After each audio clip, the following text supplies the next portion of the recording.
Hi everyone, I am Ujjwal and you are watching DigitWise. In this video, I am going to show you how to fix volume slider grayed out on Mac. So if the volume slider in your Mac sound settings is grayed out and you can't adjust the volume, it does not mean something is wrong with your Mac. In many cases, this happens because you are using an audio output that manages its own volume, such as external monitor, HDMI device, audio interface, or any Bluetooth mic.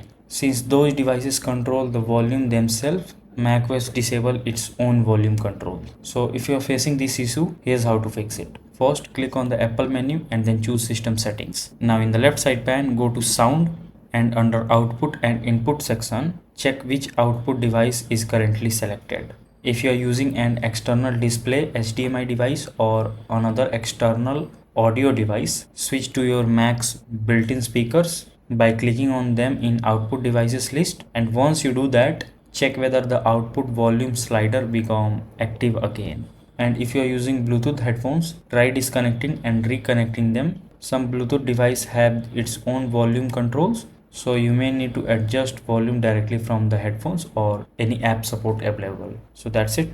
If this video helps you in any way, then do like it and subscribe to the channel. Thanks for watching.